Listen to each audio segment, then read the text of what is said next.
prophetic man. You're a man of integrity and character. We love you and Barbara. So take your liberty, as they say tonight, and I'll just, as you said, give you the signals. So can we show our appreciation for Mickey Robinson?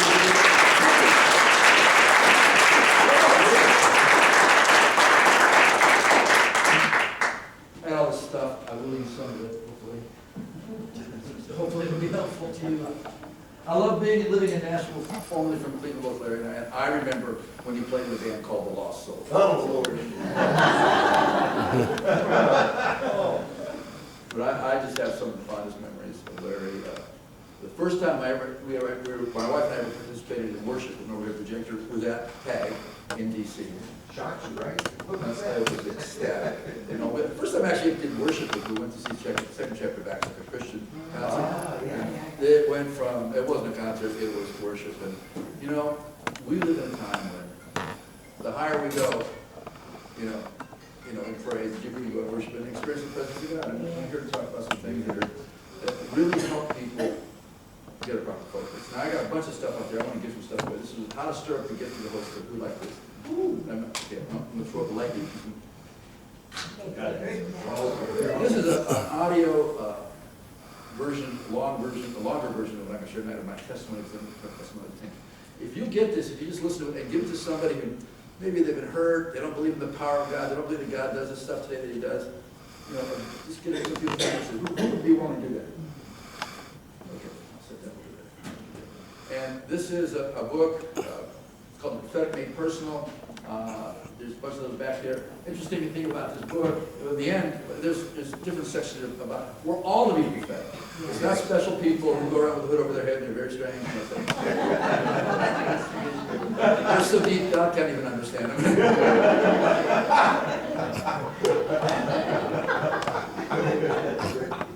And when I was really working on writing that, and I was actually in Ohio praying for a pastor, a longtime friend with terrible diagnosis of cancer, and I was trying to write, and I just was stuck. You know, I didn't know anything about doing something like that.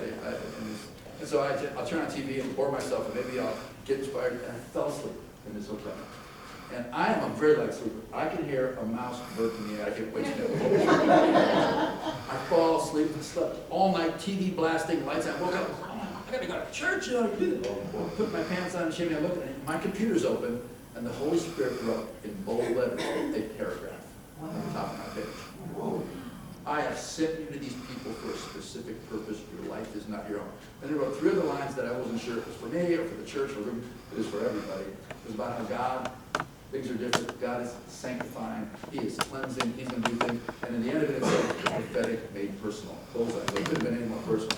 I was pretty Holy Ghost scary, which is good. Yeah. Fear of the Lord is really good. Yes. I'm talking about like tormented fear. I'm talking about wild out, like, you know, blown away kind of fear where, whoa, this thing is so good.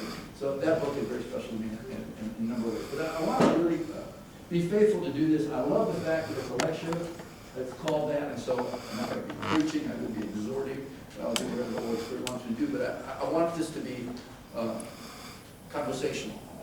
And if you have any questions, if you want to talk to me, Emily's over up the hall or something, you can write them down and things like that. And I thought about this, I hadn't thought about this TV show. This probably happened early when I was in high school. There was a dramatic series on television, a medical drama called Ben Casey. And kind of like a dark guy, kind of brooding, kind of. Anyway, it began in the beginning, and somebody on chalkboard wrote symbols: man, woman, birth, death, infinity. Very, you know, anybody that was right, they will remember the beginning of that show. And interestingly enough, the symbol for man comes out of a Roman thing with both a shield and a spear. Interestingly enough, man was first. The feminist movement maybe had not taken roots yet or anything like that, but it lines up with how things happen. Anyway, man, woman would be a symbol that would have come out of either Aphrodite in the Greek or in the Roman thing, Venus, which would have been fertility and things like that. The symbol for birth looked like an asterisk and probably represented a rising sun from the east, like the birth of a new day or something like that. And the symbol for death, interesting enough, was chosen, was a cross. Really? It was a cross. Now, that's not a Christian show, but this is a medical show. And then infinity was like a sideways number 8. Now the word infinity oftentimes is most commonly referred to in mathematical situations and goes back centuries in BC, back in Euclid, these different ones. And no matter how you do numbers, it's going to be finite. You understand? There's going to be a limit on it. But the actual word infinity comes from the Latin word meaning a state of being without finish. It can also be translated, it would come from the Greek, which means endless. So there was a groping, even amongst thinkers centuries ago, of infinity, endlessness, everlasting, whatever you want to call it. Is there such a thing as, endless, as eternity? Is there such a thing? And every culture, I've been all over the world, and I've become kind of a history guy, and I want to know the history of this country, how it got started. All Aboriginal people, almost completely, I could say, the ones that I visited, believed in a creator God, and believed in an afterlife. Oftentimes they talked about an underworld. An underworld. But they all believed in a creator God. Some believed in symbols of a massive flood and 8 people on a boat, even in places that never heard of the Bible. It's kind of interesting.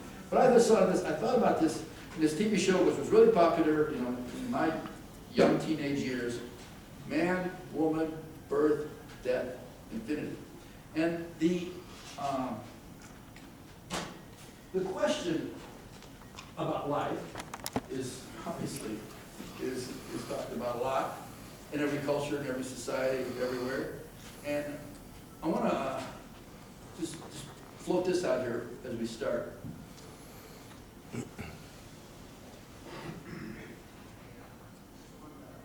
The single most common denominator that unites all human beings, that would span time, social stature, education, economics, all forms of belief. Everyone is born and everyone will die. Every human being. We have the most common denominator of all humanity, regardless of time, place, social structure, education, non-education. We have all this in common. Everybody's born, everybody will die. Philosophers, religious minds, psychologists, scientists have all had to deal with this inevitable reality of all humanity. You can fantasize it away, but it's real. Everybody has had to deal with this. Life and death. For all the grand efforts of opinions, theories, and oftentimes, at least in my lifetime, far out speculation, there only remains 2 possibilities. One, there is an afterlife, or oblivion, a never-ending state of nothingness. The most common conclusion drawn from this line of thinking is that there is no God at all. If all there is that we are the most highly evolved creatures at the top of the food chain, Apostle Paul says you might as well party. 1 Corinthians 15, he says, if there is no resurrection, we're among all people to be the most pitied. In other words, if this is it, if this is all we get, that's right. You might as well live it up. Why even have rules? Well, we'll be a good person so I get the Nobel Peace Prize. For what? Just do whatever turns you on, get away. Why would you have rules? Why would you do anything? The fact of the matter is, I'm here to share with you that I am more than persuaded that there is an afterlife. And all of us, also in that same time period when Ben Casey was on, there was a show called Star Trek. Space, the final frontier. I want to just share with you that isn't the final frontier, because that's finite. As vast as you can look up at the stars, and I'm a science guy, and I look at the stars, and I know that the Hubble telescope, we could, in the early part of my life, the earliest telescopes in the beginning of the 20th century, as far as you can see, was the end of the Milky Way. Now we can see billions of galaxies with the telescope and with mathematics and all that. But that's all limited. But space isn't the final frontier. Eternity is the final frontier. And that's an adventure every person that's born will face that. They'll have to face that. Whether they're prepared or not, they will face that reality. Again, there's only 2 possibilities. Either there is an afterlife or oblivion. And I'm here to share with you my journey, as well as I can talk to you about lots of other people, but I may make reference to some if it's appropriate. But I would say we have got to have an awareness that most people, especially in a first world nation, do not think about that until somebody gets sick or they get old or something like that. They're too busy living for the moment, we're in kind of a survival mode. We're in kind of a survival mode. Now, just share some other things. Some exercise. I'm going to pass around, since we don't have a projector here. This is a prospectus of a project I'm working on. And it's got pictures on about a couple of pages, but it shows me, first as a little kid, in my earliest, I was always fascinated with aviation, airplanes, astronauts, Goodyear blimp, whatever. Shows me as a little boy up in Canada, flying in a little float plane there. Shows me making my first communion. Watch your keys, watch your passport, watch your wallet, watch your credit cards. I'm not here to cast asparagus in the Catholic Church. Speak, fast forward, as I graduated from high school, me with my parachute, and there's a crashed airplane, picture of me when I was really doing a lot better. And then there's some pictures in here in the hospital, and some pictures of me finally when they said I would never walk again, standing on a rock this big, on legs that were paralyzed. They said I'd never walk again. Blind for 5.5 years. I get into all that stuff, but there's some pictures that you might find them to be convincing.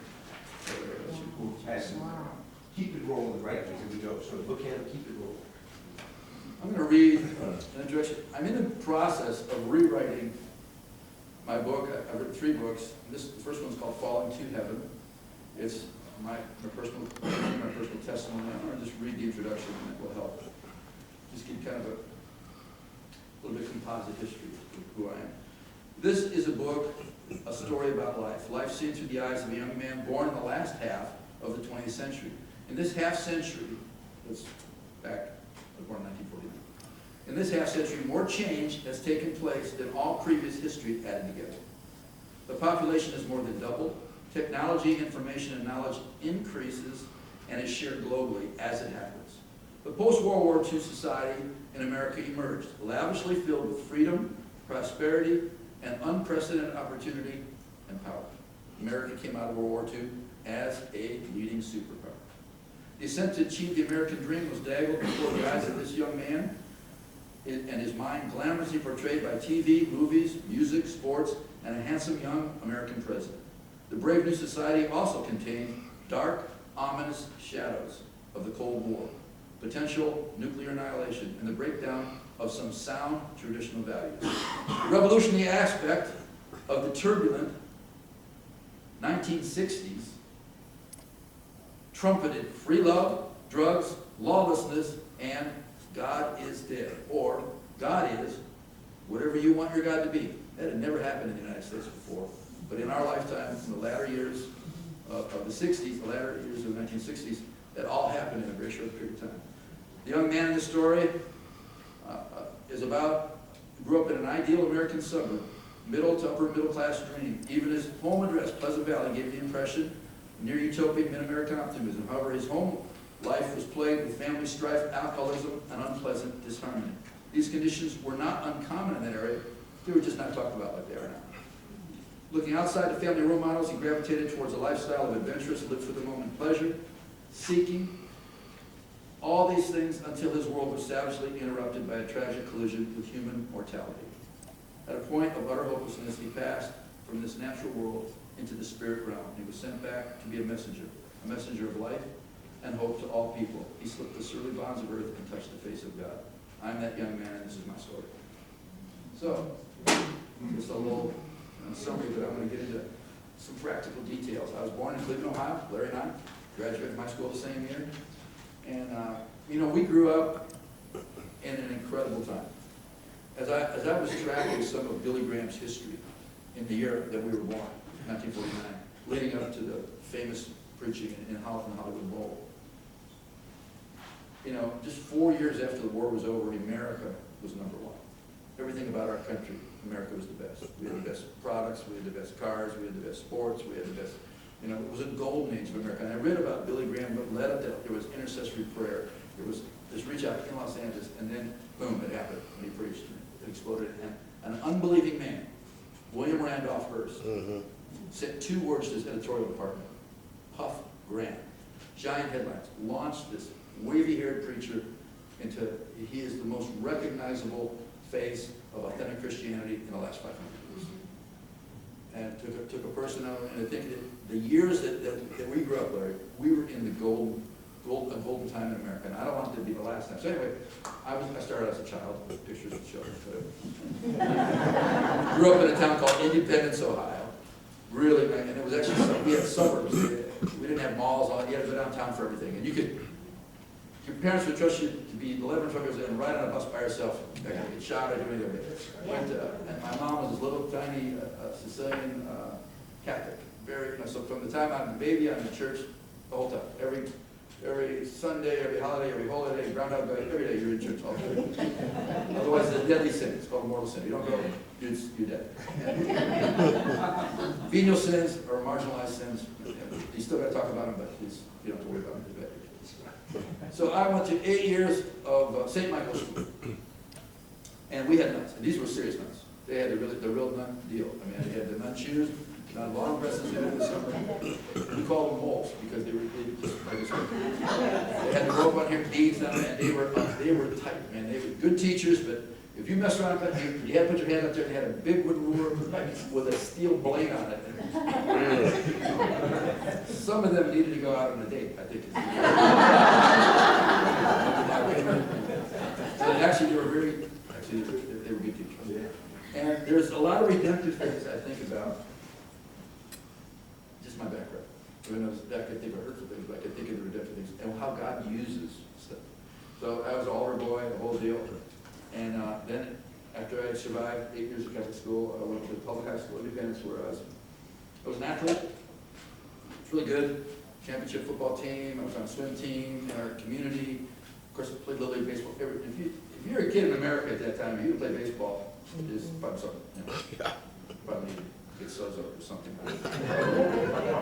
Went to the stadium. I saw Mickey Mantle and Roger Maris chasing 61. I mean, you know, and families did stuff. We went out. Everybody went to Little League, and then we went out to Dairy Queen, and you know, we really interacted. And it wasn't. You know, people came out of it. Cleveland was very ethnically divided, but when the suburbs developed, people had to mingle. So if you were a Catholic and you went to a Catholic church, Catholic school, you had Italian Catholic, Polish Catholic, Irish Catholic, whatever kind of Catholic. Just didn't have any Jews or black people around town. Unspoken law. But it was different, you know, and you know, gasoline was free. There was no consequences. And one of the most evil things you could do in high school is people did steal alcohol from their parents and go in the woods. But there wasn't stuff, and there was a restraint. If somebody did something, if a girl did something like really immoral, she had a name. Yeah. She had a name. You know, and I'm not, this isn't like Elizabethan. This is our society prospered in this time. Okay, and I grew up in that, and there wasn't anything about me that was that good, but there were restraints. And the entire time that I grew up, and I didn't grow up in an Amish community. We had TV, radio, with burning television, and it was old-fashioned. No, and I'm pretty hip. I think I knew a lot, and you know, but my whole thing, because there was dysfunction in our family, alcoholism and domestic stuff, I looked outside of my family, the immediate role models, for images. And so I looked at what our society said was cool. I mean, I grew up. President Kennedy was the first one I really, really intelligently knew. And it was really it was really upsetting for me when he was assassinated. It was really, I mean, it really was upsetting to me. To this day, I still study it a little bit. You know, I wonder what if anything, I tell you, God let him be president, made him be president, that he stopped nuclear war. If there's one reason that he was president, he would have stopped the war in Vietnam. He was calling troops back home. The politics around it, but sort of what if? You realize, if you want to do something interesting, go on USA Today and look up an article that was written a few months ago, the day before Kennedy was shot, and look at the condition of our nation. The day before, November 21st, 1963. And they'll list all the different things in America that happened before that. It's rather amazing, really is, to think of the Larry tradition. You know, if I'd have been away for the last 10 years and gone to some monastery cave somewhere and just you know, hanging out, and came back to Frank, I wouldn't believe what would happen. That things could have changed so fast. But I am a person of immense hope. And I have traveled all over the world, and this is still the greatest country in the world. We have the most potential, and of places, Nashville, Tennessee, we have opportunities here to really see some transformation. And that's why Larry's hosting these meetings, is that we can become aware. We have to become real. We have to become realistic. We also have to be positive. Yes. A person always has, so I grew up and went to the Independence High School, championship football team. I taught myself to do gymnastics and was on a swim team, you know, because sports, and I was good at it. I was a great athlete. And, but the images of our nation, through media, through TV and movies were, you know, looking good, comb your hair, have the clothes, do this, have the right girlfriend, and you have 2.3 nuclear children, live in the suburbs, whatever. And on the outside, it might have looked like, there's a guy, he's got his act together. You know, I turned 18 years old, like that picture is my high school picture when I looked like that. I graduated on a Thursday. On Monday, on June 12th, it was my 18th birthday. I started working in a job in stockbrokerage for downtown Cleveland, room number 1 Terminal Tower. Had no training, hadn't been to university, I don't even know how ready books. I just went in there and talked my way into it. I put on my best, looked like James Bond suit, went right in there, zoomed in, sat down. I felt like Zorro going for fencing lessons. I could do this, you know. And I said, well, you know, what's it look like? I said, well, there's 300 people applying. And then I didn't feel so much like Zorro, you know. But they called me back. I made a list of 10. I put on a better James Bond suit, zoomed right in there, sat down, looked him in the eye, and with all of the brash confidence I could say, look at, I really want this job. I can do this. I'll do great at this. They hired me. They bought it. You know? And then in a couple months, they promoted me. I am working in the trading department, the very heart of the business, handling millions of dollars every day of other people's money. And I wasn't doing it because, you know, I was greedy or wanted to be rich. I was doing it for the pleasure. And because I was good at it, but mostly, really, it's because deep down inside, I wanted to be somebody. I wanted to be accepted because it is. My father was an alcoholic. You know, there was violence. Sometimes, you know, he'd get mad and I got hit and things like that. And I wasn't bitter and all that, but I wanted to be different. I wanted to be accepted. So on the outside, it might have looked like there's a guy who's got his act together. They used to be term, I don't know, people say, he's got his act together. Trying to get his act together. They don't have their act together. So. I love saying this. I don't care if I say it 1,000 times, but I think it's really true. God's not looking for people who have their act together. He's looking for people who know their act is over. Who know that there's got to be there's a power greater than themselves to do things they cannot do alone. Well, I didn't, you know, so on the outside, I look like I have my act together. On the inside, I was unloved. I'd been scarred as a child. I was searching for something in this temporary world to give me momentary satisfaction, to be accepted. Everybody has, I believe, inside themselves, a desire to belong, a desire to be accepted. I don't care if you want to say, well, I'm a loner. Well, then you're with a group of people that want to say that. There's lots of other ones that say the same thing. They want to belong to the loners. You know, everybody wants to be part of something. They've got to have some kind of anchor of identification. And for most of the time, whatever you see that fascinates you, if you ask a Christian, what are your priorities? Most church-going people will give you the list. Boom. God first. Family second. You know, church third. You know, my job, I'm a citizen, all the way down there. And they say, well, tell me something. What'd you do next month? What turned you on? What fascinated you? What did you daydream about? What did you imagine yourself doing? What did you dream about? What did you read about? What did you gravitate towards? What do you love most? Whatever you love most, that determines where your heart or your focus is. And for me, I never met one person my entire life. I was in church. I mean, I went, like I said, we did make fun of the people in public school because we rode the same bus. And on holy days of obligation, we didn't get to go to school. When they drove by, we got to stay home. We liked the fact that we got off extra days.